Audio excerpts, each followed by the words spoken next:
என்று அமிர்தா தன் தம்பி மாறனை நோக்கி கத்த 3 தலைகளை கொண்ட அசுர டிராகன் மலைகளை எல்லாம் சாம்பலாக்கியபடி பறந்து வந்தது. எப்படி ஒரு டிராகன் இளவரசனால் வசீகரிக்கப்பட்டு அவன் காலில் விழுந்த ரத்தத்தை ஏன் சுவைத்தது? அந்த இளவரசனின் ரகசியம் வெளிவந்த போது மொத்த பிரபஞ்சமும் ஸ்தம்பித்தது ஏன்? ஆபத்தான டிராகனை வசியப்படுத்திய இளவரசர். அந்த பிரம்மாண்டமான டிராகன் மலை மேகங்களை தொட்டு நின்றது. சுற்றிலும் அடர்ந்த காடு, எங்கு பார்த்தாலும் மலைகளை அதிரச் செய்யும் அசுர பலம் கொண்ட டிராகன்களின் கர்ஜனை எதிரொலித்தது. மற்ற இளவரசர்கள் மலையின் சரிவுகளில் கர்ஜிக்கும் நெருப்பு டிராகன்களை பிடித்துக் கொண்டிருந்த போது அந்த மலையின் உச்சியில் ரத்னபுரியின் ராஜகுமாரன் மாறன் மட்டும் தனியாக நின்றிருந்தான். அவன் கண்களில் ஒரு ஏக்கமும் தேடலும் தெரிந்தது. அவனது கைகளில் ஒரு சிறிய உருவம் நடுங்கியபடி இருந்தது. அது ஒரு டிராகன் என்று சொன்னால் உலகமே சிரிக்கும். உள்ளங்கைக்குள் அடங்கிவிடும் அளவில் பார்ப்பதற்கு ஒரு சிறு பனிக்கட்டி போல தெரிந்த அந்த வெள்ளை நிற டிராகன் ஒரு கோழிக்குஞ்சை போல சாதுவாக கூனி குறுகி அமர்ந்திருந்தது. ஆனால் அதன் ஊதா நிற கண்கள் மட்டும் மாறனின் ஆன்மாவை ஊடுருவது போல மின்னின. பின்னால் கேட்ட கேலி சிரிப்பு மாறனின் சிந்தனையை சிதறடித்தது. அங்கே நின்றிருந்த மற்ற ராஜ்யத்து இளவரசர்கள் மாறனை பார்த்து ஏளனமாக சிரித்துக் கொண்டிருந்தனர். டேய் மாறா, உன் கையில இருக்கிறதுக்கு பேரு டிராகனா? எலிக்கு ரெக்க முளைச்ச மாதிரி இருக்கு. இதை வச்சுக்கிட்டா நீ போருக்கு போக போற? மாறா, ரத்னபுரி ராஜ்யம் அழிஞ்சப்பவே உன் புத்தியும் அழிஞ்சிடுச்சா?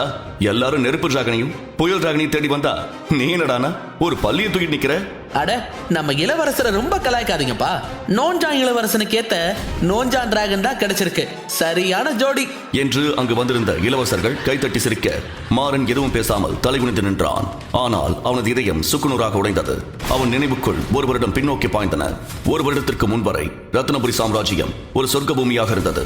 ஆனால் ஒரே இரவில் 2 நெருப்பு டிராகன்களின் படையெடுப்பால் எல்லாம் மண்ணுக்குள் மண்ணாகி போனது. ரத்னபுரியின் அரசரும் மாறனின் தந்தையுமான ஆதிவர்மன் அந்த டிராகனின் தீக்கு இரையானார். அரண்மனை கொழுந்து விட்டு எரிந்தது. தன் குலத்தை அழித்த மக்களின் ரத்தத்தால் சிவந்த அந்த நாளை மாறனின் நெஞ்சில் என்று மாறாத விடுவாக இருக்கிறது. ராஜ்யத்தை இழந்த மாறன் இப்போது ஒரு அகதி இளவரசன். அன்று தன் நாட்டையும் குடும்பத்தையும் காக்க தவறிய மாறன் ஒரு பெரும் இருளில் சிக்கி ஆழ்ந்த உறக்கத்திற்கு சென்றான். அவன் கண் விழித்து பார்த்தபோது அவனுடைய 6 அக்காக்களில் கடைசி அக்கா அமிர்தா அவன் முன்னால் அமர்ந்திருந்தாள். அன்றுதான் மாறனுக்கு ரத்னபுரி ராஜ்யத்தில் அவர்கள் இருவரை தவிர யாருமே உயிரோடு இல்லை என்று தெரிய வந்தது. அது மட்டும் இல்லாமல் மாறனின் சக்திகள் இப்போது பூஜ்ய நிலைக்கு வந்துவிட்டதும் தெரிந்தது. அன்று மாறன் இனி உயிரோடு இருந்து என்ன பயன் என்று நினைத்த போது தன் ராஜ்யத்தை அழித்தவர்களை பழிவாங்க வேண்டும் என்ற ஒரே வெறி அவனை இன்று வரை உயிரோடு வைத்திருக்கிறது. தற்போது தன் கையில் இருக்கும் இந்த சிறிய வெள்ளை டிராகனை பார்த்த மாறன் மனதிற்குள் கலங்கினான். அப்பா, என்ன மன்னிச்சிருங்க. நான் சக்தியையும் ராஜ்யத்தையும் இழந்து ஒரு கோழையா நிக்கிறேன். என்கிட்ட எந்த டிராகனும் வர மாட்டேங்குதுப்பா. எனக்கு என்ன மாதிரி ஒரு கோழை டிராகன் தான் கிடைச்சிருக்கு. சத்தமா சிரிச்சாலே அதை பார்த்து பயப்படுற இந்த சின்ன டிராகனை வச்சுக்கிட்டு நான் எப்படி அசுர டிராகன்களை வச்சிருக்கிற எதிரிங்க படையை ஜெயிப்பேன்? எப்படி நம்ம ராஜ்யத்தை மீட்டெடுப்பேன்? அக்கா அமிர்தாவுக்கு நெருப்பு டிராகன் கிடைச்சிருக்கு. மற்ற இளவரசர்களுக்கு நீர், புயல், காற்று, பனிக்கட்டின்னு வித்தியாசமான சக்திகள் கொண்ட டிராகன்கள் கிடைச்சிருக்கு. ஆனா எனக்கு மட்டும்தான் பூனையை பார்த்தா கூட பயப்படுற ஒரு டிராகன் கிடைச்சிருக்கு என்று மாறன் வருந்தினான். அதை கண்ட அந்த சிறிய டிராகன் மெல்ல மாறனுக்கு ஆறுதல் சொல்வது போல அவனை வருடியது. அந்த சிறிய உயிருக்குள் ஒரு பிரம்மாண்டமான அசுர சக்தி உறங்கிக் கொண்டிருப்பதை அந்த நொடியில் அங்கிருந்தவர்கள் யாருமே உணரவில்லை. அமிர்தா மாறனின் அருகில் வந்தாள். மாறா, வருத்தப்படாத. உருவத்தை வச்சு நாம எதையும் எடை போடக்கூடாதுன்னு நம்ம அப்பா அடிக்கடி சொல்லுவார் இல்லையா? யாருக்கு தெரியும், இந்த சின்ன டிராகனுக்குள்ள நமக்கு தெரியாத ரகசியம் ஏதாவது இருக்கும். இது உன் கைக்கு கிடைச்சிருக்குன்னா அதுக்கு பின்னாடி நிச்சயம் ஒரு காரணம் இருக்கும் மாறா என்று மாறனின் அக்கா அமிர்தா சொல்ல மாறன் மெல்ல சமாதானமானான். பின் மாறனும் அமிர்தாவும் அந்த மலையிலிருந்து இறங்க தொடங்கினர். மாறன் கடைசியாக பின்னால் திரும்பி அந்த டிராகன் மலையை பார்த்தான். வானத்தில் பல வண்ண நிறங்களில் பறந்து கொண்டிருந்த டிராகன்களை பார்த்து அவன் கண்கள் ஏங்கின. அவர்கள் நகரத்திற்குள் நுழைந்த போது ஒரு அதிர்ச்சி செய்தி அவர்களுக்கு காத்திருந்தது. விராந்தரா பேரரசின் இளவரசி நவீனாவுக்கு சுயம்வரம் என்ற செய்திதான் அது. இந்த செய்தி மாறனின் நெஞ்சில் ஈட்டியை பாய்ச்சியது. நவீனா ஒரு காலத்தில் மாறனின் உயிராக இருந்தவள். ரத்னபுரி வீழ்வதற்கு முன்பு இருவருக்கும் திருமணம் நிச்சயிக்கப்பட்டிருந்தது. இளவரசி நவீனாவுக்கு நான் உயிரோடு இருக்கிற விஷயம் தெரியாதுக்கா. அவள் நிச்சயம் எனக்காக காத்துட்டு இருப்பா. நாம அங்க போனா நம்ம ராஜ்யத்தை அழிச்சவங்களை பழிவாங்க இளவரசி நவீனா நமக்கு உதவி செய்வா. வா, சீக்கிரம் போலாம் என்று நம்பிக்கையோடு கூறினான் மாறன். அமிர்தா தடுத்தும் கேட்காமல் இருவரும் விராந்தரா ராஜ்யத்தை நோக்கி பயணித்தனர். விராந்தரா அரண்மனை மணப்பெண்ணை போல அன்று அலங்கரிக்கப்பட்டிருந்தது. பிரபஞ்சத்தில் மூலை முடுக்குகளிலிருந்தும் இளவரசி நவீனாவின் சுயம்வரத்தில் பங்கேற்க பல தகுதியான இளவரசர்கள் பொன்னும் பொருளோடும் வந்திருந்தனர். அவர்களுக்கு பின்னால் அவர்களுடைய அசுர டிராகன்களும் மெதுவாக அவர்களை பின்தொடர்ந்தன. அங்கே கிழிந்த ஆடைகளுடன் ஒரு யாசகனை போல மாறன் நுழைந்தான். அவனது தோளில் அந்த குட்டி வெள்ளை டிராகன் அமைதியாக அமர்ந்திருந்தது. அப்போது வானத்தை பிளந்து கொண்டு ஒரு தங்க மயில் மெதுவாக தரையிறங்க நவீனா அதிலிருந்து கம்பீரமாக இறங்கினாள். அவள் அழகை கண்ட இளவரசர்கள் அவளை எப்படியாவது சுயம்பரத்தில் அடைய வேண்டும் என்று தகித்தனர். நவீனா மெதுவாக தன் சிம்மாசனத்தில் ஏறி அமர்ந்தாள். அப்போது மாறன் மெதுவாக அவளை நெருங்கினான். அவன் கையில் ஒரு மோதிரம் இருந்தது. அங்கிருந்த மற்ற இளவரசர்கள் மாறனை வெறுப்போடு பார்த்தனர். நவீனா, இது உனக்கு நினைவு இருக்கா? இது நம்ம நிச்சயதார்த்த மோதிரம். நான் தான் உன் இளவரசன் மாறன். இன்னைக்கு என்கிட்ட ராஜ்யமோ சக்தியோ இல்ல, ஆனா உன் மேல இருக்கிற காதல் மட்டும் இன்னும் மாறல நவீனா. நான் உனக்காக வந்திருக்கேன் என்று மாறன் கண்களில் காதலோடும் நம்பிக்கையோடும் கூறினான். ஆனால் நவீனா கண்களில் காதல் இல்லை, ஒருவித அருவருப்பு மட்டுமே இருந்தது. என்னது, நீ இளவரசனா? எந்த நாட்டோட இளவரசன்? சாம்பல் கூட மிஞ்சாத அந்த ரத்னபுரி நாட்டுக்கா? நீ ஒரு நாடற்ற அகதிமாரா? நான் வீராந்தார சாம்ராஜ்யத்தோட பேரரசி. உன்னால எனக்கு என்ன தர முடியும்? அந்த மோதிரத்தை என் அரண்மனையோட பணிப்பெண் கூட ஏத்துக்க மாட்டா. அவளது வார்த்தைகள் இங்கிருந்த இளவரசர்களின் கேலிச்சிரிப்பை விட கூர்மையாக இருந்தன. மாறன் அப்படியே உறைந்து நின்றான். தான் நேசித்தவளே தன்னை தகுதியற்றவன் என்று சொன்னபோது அவனது உலகம் நொறுங்கியது. ஆனால் மாறன் அங்கிருந்து நகரவில்லை. இது அங்கிருக்கும் மற்ற இளவரசர்களை கோபமூட்டியது. இளவரசி சொன்னது காதுல விழுந்துச்சா? மரியாதையே இங்க இருந்து போயிரு மாறன். இதுக்கு மேல சுயம்வரத்தை தாமதிக்க முடியாது. நவீனா, நமக்கு திருமணம் ஆகணுங்கிறது உன் அப்பா என் அப்பாவுக்கு கொடுத்த வாக்கு. அந்த சத்தியத்தை மீற போறியா? என் சக்திகள் மட்டும் திரும்ப வந்துச்சுன்னா இங்க இருக்கிற 100 இளவரசர்கள் ஒன்னா சேர்ந்தா கூட என் முன்னால நிக்க முடியாதுங்கிறத மறந்துடாத. ராஜ்யம் இல்லாதவனுக்கு இவ்வளவு திமிரா? அந்த மோதிரத்தை பிடுங்குங்க. நம்மள அவமானப்படுத்தின அந்த மாறனோட உயிரை எடுங்க என்று கத்தினான் மற்றொரு இளவரசன். அடுத்த நொடி இளவரசர்கள் எல்லோரும் மாறனை சுற்றி வளைத்தனர். தங்கள் டிராகனை ஏவ தயாராகினர். அமிர்தா அச்சத்தில் மாறனை பற்றி கொண்டாள். ஒருபுறம் நீல நிற நீர் டிராகனும் மறுபுறம் ராட்சச நெருப்பு டிராகனும் மாறனை தாக்க வர மாறன் அமிர்தாவை பாதுகாப்பாக அணைத்து நின்றான். அப்போது மாறனின் தோளில் இருந்த அவனுடைய சிறிய டிராகன் கீழே குதித்து அந்த அசுர டிராகன்களை பார்த்து முறைத்தது. இதை கண்ட இளவரசர்கள் ஏளனமாக சிரித்தனர். இந்த பள்ளியை வச்சுதான் போர் புரிய வந்த என்று சொல்லி வாய் பிளந்து சிரித்தனர். அந்த சமயம் யாருமே எதிர்பார்க்காத ஒரு அதிசயம் அங்கு நிகழ்ந்தது. அந்த தருணம் மாறனின் வாழ்க்கையே மாற்றப் போகிறது என்று அப்போது அவனுக்கு தெரிந்திருக்கவில்லை. அந்த ராட்சச டிராகன்கள் மாறனை நெருங்கிய சமயம் திடீரென்று மாறனின் தோளில் இருந்த அந்த சிறிய வெள்ளை டிராகன் தரையில் குதித்தது. அதன் ஊதா நிற கண்கள் இரத்த சிவப்பாக மாறின.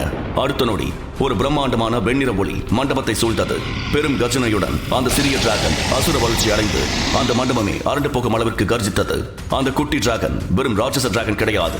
7 டிராகன்களின் அமிர்த சக்தியை உள்ளடக்கிய அசுர டிராகன் வகையை சேர்ந்தது. அதன் ஒரே ஒரு கர்ஜனையில் அங்கிருந்த நீர் மற்றும் நெருப்பு டிராகன்கள் பயத்தில் நடுங்கி தங்கள் எஜமானர்களை கைவிட்டு பின்வாங்கின. என்ன இது, இவன்கிட்ட இவ்வளவு சக்தி வாய்ந்த டிராகனா என்று நவீனா அதிர்ச்சி அடைந்தாள். ஆனாலும் அங்கிருந்த இளவரசர்கள் ராஜ்யமும் சக்தியும் இல்லாத மாறனிடம் தோற்று நிற்க தயாராக இல்லை. தங்கள் டிராகன்கள் பின்வாங்கிய போதும் அவர்கள் பின்வாங்கவில்லை. இளவரசர்களே, எல்லாரும் ஒன்னா சேர்ந்து அந்த டிராகனை தாக்குங்க. அது பார்க்க மட்டும்தான் பெருசா இருக்கு, ஆனா அதுகிட்ட எந்த சக்தியும் இருக்க வாய்ப்பில்லை என்று அந்த இளவரசர்கள் தங்கள் முழு சக்தியையும் திரட்டி டிராகனை கொல்ல பாய்ந்தனர். மாறனின் வெள்ளை டிராகன் தன் நீண்ட கழுத்தை உயர்த்தி ஒரு ஆழமான மூச்சை இழுத்தது. அதன் வாயிலிருந்து நெருப்பு வரவில்லை, மாறாக ஒரு வெள்ளை புகை வெளியேறியது. அது அந்த இளவரசர்களை தீண்டிய மறுநொடி அவர்கள் அப்படியே சிலை போல உறைந்து தலைவிடிக்க சிதறினர். ஒரே நொடியில் 5 பேரரசுகளின் இளவரசர்கள் தலை சிதறி கொல்லப்பட்டதைக் கண்டு அங்கு கூடியிருந்தவர்கள் திகைத்து போயினர். நவீனா ஸ்தம்பித்து போனாள். தன் சுயமரம் இப்படி மாபெரும் போர்க்களமாக மாறும் என்று அவள் கனவில் கூட நினைக்கவில்லை. வீரர்களே, அந்த கொலைகாரனை சூழ்ந்து தாக்குங்கள். அநியாயமாக 5 இளவரசர்களை அவன் திட்டமிட்டு கொன்று விட்டான்.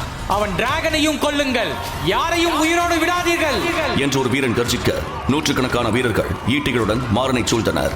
மாறனும் அமிர்தாவும் என்ன செய்வதென்று தெரியாமல் திகைக்க அந்த வெள்ளை டிராகன் மாறன் முன் மண்டியிட்டு தன் மீது ஏறும்படி சமிக்கை செய்தது. உடனே மாறன் அக்கா ஏறு சீக்கிரம் என்று கத்தினான். அமிர்தா ஓடி வந்து மாறனுடன் அந்த பிரம்மாண்ட வெள்ளை டிராகனின் முதுகில் ஏறிக்கொண்டாள். அந்த அசுர டிராகன் தன் ரெக்கைகளை ஒருமுறை விரித்து அடித்தது. மண்டபத்தின் கூரை சுக்குநூறாக உடைந்து சிதற அது விண்ணை நோக்கி பாய்ந்தது. வானத்தில் மின்னல் வேகத்தில் பறந்த அந்த வெண்ணிற டிராகன் ஒரு அடர்ந்த காட்டுப்பகுதிக்குள் மெதுவாக தரையிறங்கியது. சுற்றிலும் மனித நடமாட்டமே இல்லாத சூரிய ஒளி கூட புகாத இடமாக அது இருந்தது. மாறனும் அமிர்தாவும் அதன் முதுகிலிருந்து கீழே குதித்தனர். அமிர்தாவின் உடல் பயத்தில் நடுங்கிக் கொண்டிருந்தது. மாறன், நாம என்ன பண்ணிருக்கோம்னு தெரியுதா? 5 பெரும் சாம்ராஜ்யத்தோட இளவரசர்கள் சாக நாம காரணமாகிட்டோம். அந்த சாம்ராஜ்யத்தோட படையினர் இப்ப நம்மள மூல முடுக்கெல்லாம் தேடிட்டு இருப்பாங்க. இனிமே இந்த உலகத்துல நாம ஒளிஞ்சு வாழ இடமே இல்ல. நாம ரொம்ப பெரிய பேராபத்துல இருக்கோம் மாறா என்று அமிர்தா பதற. ஆனால் மாறனின் காது அவள் சொற்கள் எதுவுமே விழவில்லை. அவன் தன் முன்னே நின்றிருந்த அந்த பிரம்மாண்டமான டிராகனை பிரமித்து போய் பார்த்து கொண்டிருந்தான். அதன் வெள்ளை செதில்கள் வைரம் போல மின்னின. அவன் வியப்போடு அதை நெருங்கிய சமயம் அந்த ராட்சத உருவம் மெல்ல சுருங்க தொடங்கியது. சில நொடிகளிலேயே அது மீண்டும் ஒரு சிறிய பூனைக்குட்டி போன்ற அளவிற்கு மாறி துள்ளி வந்து மாறனின் தோளில் அமர்ந்து கொண்டது. பாரு அமிர்தாக்கா, எல்லாரும் இந்த டிராகனை பள்ளி எலின்னு கிண்டல் பண்ணாங்க. ஆனா இந்த டிராகன் தான் இன்னைக்கு நம்ம உயிரை காப்பாத்தி இருக்கு. நீ சொன்ன மாதிரி உருவத்தை வச்சு யாரையும் நம்ம எடை போடக்கூடாது என்று மகிழ்ந்தான் மாறன். அதை கேட்டு அமிர்தா லேசாக புன்னகைத்தாள். இருந்தாலும் அவளுடைய மனம் அமைதி கொள்ளவில்லை. அப்போது திடீரென அந்த காட்டில் மரங்கள் எல்லாம் உடைந்து விடும் சத்தம் கேட்டது. நூற்றுக்கணக்கான படை வீரர்கள் வேகமாக ஓடி வருவது போல ஒரு சத்தம் கேட்க அமிர்தாவும் மாறனும் திடுக்கிட்டு பார்த்தனர். அப்போது பயங்கரமான பிளிரல் சத்தம் கேட்க ஒரு வாலிபன் உயிரை கையில் பிடித்துக் கொண்டு ஓடி வந்து கொண்டிருந்தான். அவனுக்கு பின்னால் ஒரு மதம் பிடித்த காட்டு யானை மரங்களை வேரோடு சாய்த்துக் கொண்டு துரத்தி வந்தது. உடனே மாறன் மின்னல் வேகத்தில் முன்னால் பாய்ந்தான். தன் இடையில் இருந்த கத்தியால் அந்த யானையை தாக்க வரைந்தான். அப்போது மாறனின் தோளில் இருந்த அந்த சிறிய டிராகன் அந்த யானையின் கண்ணை உற்று நோக்கியது. அதனுடைய ஊதா நிற கண்கள் திடீரென ரத்த சிவப்பாக மாற உடனே அந்த மதம் பிடித்த யானை அப்படியே நின்று பின்வாங்கியது. கொஞ்சம் கொஞ்சமாக அதன் ஆக்ரோஷம் அச்சமாக மாற அது அங்கிருந்து காட்டுக்குள் ஓடி மறைந்தது. மாறன் பெருமூச்சு விட்டான். ரொம்ப நன்றி, நீங்க மட்டும் இல்லைன்னா இந்நேரம் என் கதை முடிஞ்சிருக்கும் என்று அந்த வாலிபன் மாறனை பார்த்து சொல்ல மாறன் லேசாக புன்னகைத்தான். பின் மாறன் பின்னால் இருக்கும் அமிர்தாவை பார்த்த அந்த வாலிபன், நீங்க 2 பேரும் இந்த ஆபத்தான காட்டுக்குள்ள எப்படி வந்தீங்க? ரொம்ப தூரம் பயணம் செஞ்சு வந்த மாதிரி இருக்கே என்று வியந்து போய் கேட்டான். மாறன் பதில் சொல்வதற்குள் அங்கு சில காவலாளிகள் கையில் ஈட்டியுடன் ஓடி வந்தனர். அந்த வாலிபனுக்கு பாதுகாப்பாய் நின்று மாறனை நோக்கி ஈட்டியை நீட்டினர். அமிர்தா அச்சத்தில் மாறனின் கைகளை இறுக பற்றிக் கொண்டாள். உடனே அந்த வாலிபன், வீரர்களே பொறுங்க, அவசரப்படாதீங்க, இவர் என் உயிரை காப்பாத்திருக்காரு என்று சொன்ன அந்த வாலிபன் மாறனை பார்த்து, என் பேரு ஆரியன், நான் மரகத நாட்டோட இளவரசன். நீங்க 2 பேரும் ரொம்ப களைச்சு போயிருக்கீங்க, பேசாம அரண்மனைக்கு வாங்கல, அங்க நீங்க ஓய்வு எடுத்துக்கலாம் என்று ஆரியன் சொல்ல மாறனும் அமிர்தாவும் ஒருவரை ஒருவர் பார்த்துக் கொண்டனர். தங்களுக்கு இப்போது ஒரு பாதுகாப்பான இடம் தேவை என்பதை உணர்ந்த மாறன் ஆரியனின் அழைப்பை ஏற்றுக்கொண்டான். உடனே அனைவரும் ஆரியனின் ராஜ்யமான மரகத நாட்டுக்கு பயணமானார்கள். மரகத நாட்டின் அரண்மனைக்குள் நுழைந்த போது அங்கிருந்த அமைதியும் கம்பீரமும் மாறனுக்கு தன் பழைய ராஜ்யத்தை நினைவூட்டியது. ஆரியன் அவர்களை தன் தந்தையின் முன்னே அழைத்துச் சென்றான். அரியணையில் அமர்ந்திருந்த மன்னர் பூபேந்திரன் மாறனை பார்த்ததும் திடுக்கிட்டு எழுந்தார். மாறன், நீ மாறன் தானே? ரத்தினபுரி மன்னர் ஆதிவர்மனுடைய மகன் என்று அவர் குரல் தழுதழுக்க கேட்டார். மாறன் குழப்பத்துடன் அவரை பார்க்க ஆரியனின் தந்தை பூபேந்திரன் கண்கலங்க அருகில் வந்தார். மாறா, உனக்கு என்ன அடையாளம் தெரியலையா? உன் அப்பா என்னோட நெருங்கிய நண்பர். அவர் எனக்கு செய்யாத உதவிகளே இல்ல. பலமுறை என் உயிரை கூட காப்பாத்தி இருக்காரு. நீ அவரோட மகங்கிறத நிரூபிக்கிற மாதிரி இன்னைக்கு என் மகனோட உயிரை காப்பாத்தி இருக்க. ரத்னபுரி சாம்ராஜ்யம் அழிஞ்ச போது எல்லாருமே கொல்லப்பட்டதா சொன்னாங்க. ஆனா உன்னை இப்போ உயிரோட பாக்குறதுல எனக்கு ரொம்ப சந்தோஷம் என்று மாறனை இறுக அணைத்துக் கொண்டார். மாறனுக்கு அந்த அரவணைப்பு மிகவும் ஆறுதலாக இருந்தது. பின் அமிர்தாவும் மாறனும் பிராந்திரா அரண்மனையில் சுயம்பரத்தின் போது நடந்த அத்தனை சம்பவங்களையும் ஒவ்வொன்றாக விவரித்தனர். நடந்ததை கேட்ட பூபேந்திரன் முகம் இறுகியது. உங்களை கொல்ல பெரும் சாம்ராஜ்யங்களின் படை ஒன்று திரண்டு வரும் என்பதில் எந்த சந்தேகமும் இல்லை. வீராந்திரா மன்னனும் கொல்லப்பட்ட 5 இளவரசர்களின் ராஜ்யங்களும் இப்போது உங்களை தேடும் என்பது நிச்சயம். ஆனால் கவலைப்படாதீர்கள். என் உயிர் நண்பனின் பிள்ளைகளை விட்டு கொடுக்கும் அளவுக்கு நான் கோழை அல்ல. நீங்கள் இருவரும் இங்கேயே இருக்கலாம்.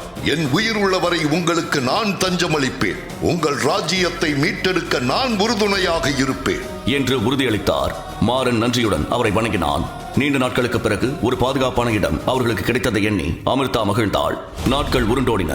ஆரியனும் மாறனும் நெருங்கிய நண்பர்களாகினர். ஆரியன் மாறனை தன் சொந்த அண்ணனாகவே பார்க்க தொடங்கினான். மன்னர் பூபேந்திரனின் அரவணைப்பில் மாறனும் அமிர்தாவும் தெம்படைந்தனர். ஆனால் மாறனுக்கு தான் இழந்த சக்திகளை மீட்டெடுக்க வேண்டும் என்ற வெறி மட்டும் அவனுக்குள் கொழுந்து விட்டு எறிந்தது. அதற்காக ஆரியன், மாறன் மற்றும் அமிர்தா மூவரும் அரண்மனைக்கு அருகில் இருந்த மாயக்காடு பகுதிக்கு சென்றனர். அங்குள்ள அரிய வகை மூலிகைகளை சாப்பிட்டால் சக்தி நிலையை விரைவாக அதிகரிக்க முடியும் என்று ஆரியன் சொல்லியிருந்தான். அந்த மாயக்காடு பல விசித்திரங்களை கொண்டிருந்தது. அங்கே எப்போதும் ஒரு பனிமூட்டம் விலகாமல் இருக்கும். அதன் பாதை அடிக்கடி மாறும். அங்கிருக்கும் மரங்கள் கூட தன் இடத்தை மாற்றும் என்று ஆரியன் ஏற்கனவே எச்சரித்திருந்தான். அதனால் மூவரும் எச்சரிக்கையுடன் மூலிகைகளை தேடி அந்த அடர்ந்த காட்டுப்பகுதிக்குள் நுழைந்தனர். ஒரு இடத்தில் அரிய வகை மூலிகைகளை கண்டதும் மூவரும் பிரிந்து அதை சேகரிக்க தொடங்கினர். அப்போது அந்த காடு தன் மாய வித்தையை காட்டத் தொடங்கியது. திடீரென ஒரு அடர்ந்த பனிமூட்டம் அவர்கள் மூவரையும் சூழ்ந்தது. அவர்களால் எதிரில் இருக்கும் எதையும் பார்க்க முடியவில்லை. அமிர்தா, ஆரியன் என்று மாறன் கத்தினான். ஆனால் பதில் வரவில்லை. பனிமூட்டம் சற்று விலகிய போது அங்கே மாறன் மட்டும் தனித்து நின்றான். மாறனின் இதயம் படபடவென அடித்துக் கொண்டது. அமிர்தா எங்க இருக்க அக்கா என்று கத்திக்கொண்டே மாறன் அமிர்தாவை தேடி ஓடினான். அப்போது அவன் நிலத்தில் சில கால் தடங்களை கண்டான். அதை பின்தொடர்ந்தபடியே மாறன் செல்ல ஒரு இடத்தில் அவன் கண்ட காட்சி மாறனின் ரத்தத்தை உறைய வைத்தது. முகமுடி அணிந்த சில வீரர்கள் அமிர்தாவை சூழ்ந்து நின்றனர். ஒரு வீரன் அவளது கழுத்தில் கூர்மையான வாளை வைத்திருந்தான். அமிர்தாவின் கண்களில் மரண பயம் தெரிந்தது. மாறன், ஓடிடு. உனக்கு கொள்ளதான் என்ன சதி நடக்குது. இங்க வராத, தப்பிச்சு ஓடிடு மாறன். என்று அமிர்தா கதறினாள். வாழ்முனையில் பிணைக்கைதியாக இருக்கும் அமிர்தாவை பார்த்ததும் மாறன் தன் வாளை உருவினான். அவனது தோளில் இருந்த குட்டி டிராகன் ஒரு சிறு உருமலுடன் தயாராக நின்றது. மாறன் தன் வாளை இறுக பற்றினான். அவனது கண்கள் கோபத்தில் சிவந்திருந்தன. மரியாதையை அக்காவை உடனே விடுவீங்க, இல்லைன்னா உங்க தலை தரையில உருளும் என்று மாறன் கர்ஜித்தபடியே அவர்கள் மீது பாய்ந்து தாக்க தயாரானான். ஆனால் மாறன் அவர்களை நெருங்கும் முன்பே மற்றொரு திசையிலிருந்து குதிரைகளின் சத்தம் கேட்டது. ஒரு பெரும் படை அந்த அடர்ந்த காட்டுக்குள் வேகமாக வந்து கொண்டிருந்தனர். நம்ம இளவரசர்களை கொன்ன அந்த கொலைகாரன் இங்கதான் இருக்கான். அவனை சுத்தி வளைச்சு உயிரோட பிடிங்க. மக்கள் முன்னாடி அவன் தலையை துண்டிக்கணும் என்று ஒரு பெரும் படை ஓடி வர, மறுபக்கம் புதர்களுக்கு பின்னால் இருந்து இன்னும் சில முகமுடி அணிந்த வீரர்கள் பாய்ந்து வந்து மாறனை சூழ்ந்து கொண்டனர். அவர்களில் தலைவன் போல தெரிந்த ஒருவன், டிராகன் வாரிசு கிடைச்சிட்டான், அவனையும் அவன் தோல்ல இருக்கிற அமிர்தமான டிராகனையும் கைப்பற்றுங்க, அவங்க வேற யார் கைக்கும் போக கூடாது, பிடிங்க என்று அந்த முகமுடி கூட்டத்தின் தலைவன் சொல்ல, அதை கேட்டு மாறன் திடுக்கிட்டான். டிராகன் வாரிசா? இவங்க யாரு சொல்றாங்க? இவங்க ஏன் என் டிராகனை கைப்பற்ற நினைக்கிறாங்க என்று அடுக்கடுக்கான கேள்விகள் மாறனின் மனதில் எழுந்தன. ஆனால் அவனுக்கு இப்போது யோசிக்க நேரமில்லை. ஒரு பக்கம் பிணைக்கைதியாக வாழ்முனையில் நிற்கும் அக்கா, மறுபக்கம் தன்னை கொல்ல வரும் பெரும் படை. மாறன் என்ன செய்வதென்று தெரியாமல் உறைந்து நின்றான். அப்போது மாறனின் தோளில் இருந்த குட்டி டிராகன் ஆபத்தை உணர்ந்து கொண்டு மெல்ல கீழே இறங்கியது. அது வேகமாக தன் ரெக்கைகளை அடிக்க அது மெல்ல விஸ்வரூபம் எடுக்க தொடங்கியது. சில வினாடிகளில் அந்த சிறிய டிராகன் வானத்தை முட்டும் அளவிற்கு அசுர டிராகனாக மாறியது. அதன் கர்ஜனையை கேட்டு அமிர்தாவை பிடித்து வைத்திருந்தவர்கள் பயத்தில் அவளை விட்டுவிட்டு பின்வாங்கினர். அந்த அசுர டிராகன் தன் வாயை திறந்து அவர்களை சாம்பலாக்க தயாரான போது திடீரென காற்றை விட வேகமாக ஒரு விஷ அம்பு பாய்ந்து வந்தது. அது எந்த திசையிலிருந்து வந்தது என்று மாறனால் கணிக்க முடியவில்லை. ஆனால் அது நேராக வந்து மாறனின் ராட்சச டிராகனின் நெஞ்சில் பாய்ந்தது. மாறன் அந்த சிறிய அம்பு தன் அசுர டிராகனை எதுவும் செய்ய முடியாது என்று நினைத்தான். ஆனால் அது சாதாரண அம்பு கிடையாது. அதில் ஆபத்தான விஷம் கலந்திருந்தது. அம்பு பட்ட அடுத்த நிமிடம் அந்த ராட்சத டிராகன் வலியால் துடித்தது. அதன் உடல் முழுவதும் ஒரு பிரகாசமான வெண்ணிற ஒளி சூழ்ந்தது. அங்கிருந்த வீரர்கள் மாறன், அமிர்தா என அனைவரும் கண்களை மூடிக்கொண்டனர். அந்த ஒளி மெல்ல மறைந்த போது அங்கே அந்த ராட்சத டிராகன் இல்லை. அதற்கு பதிலாக அங்கே ஒரு அழகான பெண் வலியில் துடித்தபடி கீழே கிடந்தாள். அவளது கண்கள் மாறனின் டிராகனைப் போலவே ஊதா நிறத்தில் மின்னின. அவளது தோளில் அந்த அம்புப்பட்ட இடத்தில் ரத்தம் கசிந்து கொண்டிருந்தது. அவள் மெல்ல தலை நிமிர்ந்து மாறனை பார்த்தாள். என்று அந்த பெண் பலவீனமான குரலில் அழைக்க மாறன் அதிர்ச்சியில் உறைந்து நின்றான். நீ யாரு? ஏன் டிராகன் எங்க? என்று மாறன் திகைத்து போய் கேட்க அவள் பதில் சொல்லும் முன்பே அந்த முகமுடி வீரர்கள், நம்மளோட மந்திர அம்பு வேலை செஞ்சிருச்சு, அசுர டிராகன் இப்ப மனுஷ ரூபத்துக்கு மாறிடுச்சு, இப்ப அவளால நம்ம கிட்ட இருந்து தப்பிக்க முடியாது, 2 பேரையும் பிடிங்க என்று அந்த தலைவன் உத்தரவிட்டான். மாறன் எச்சில் விழுங்கியபடி தன் வாளை இறுக்கமாக பற்றினான். ஒரு பக்கம் காயமடைந்த மர்ம பெண், மறுபக்கம் அச்சத்தில் நடுங்கி நிற்கும் அவன் அக்கா அமிர்தா. மாறன் அந்த டிராகன் பெண்ணை பார்த்து, நீ யாருன்னு எனக்கு தெரியாது, ஆனா என் டிராகனோட ஆத்மா உனக்குள்ள இருக்கு. அதனால என் உயிர் இருக்கிற வரைக்கும் உன்னை யாரும் காயப்படுத்த நான் விடமாட்டேன் என்று தீர்க்கமாக சொன்னான் மாறன். அதே சமயம் அவனை சுற்றி எதிரிகள் பாய்ந்தனர். மாறன் அடுத்து என்ன செய்ய போகிறான்? அவன் எப்படி இந்த பேராபத்திலிருந்து தப்பிக்கப் போகிறான்? அவனை யார் காப்பாற்றுவார்கள்? மாறனின் டிராகன் எப்படி திடீரென ஒரு பெண்ணாக மாறியது? ஆரியன் எங்கே? யார் இந்த முகமுடி அணிந்தவர்கள்? அவர்கள் ஏன் மாறனை டிராகன் வாரிசு என்று அழைத்தனர்? இந்த விறுவிறுப்பான கதையில் அடுத்து என்ன நடக்க போகுதுன்னு தெரிஞ்சுக்க உடனே பாக்கெட் எஃப்எம் ஆப்பை டவுன்லோட் பண்ணி கேளுங்க. வாழ் வீசும் கரிகாலா. லிங்க் டிஸ்கிரிப்ஷனில் கொடுக்கப்பட்டுள்ளது.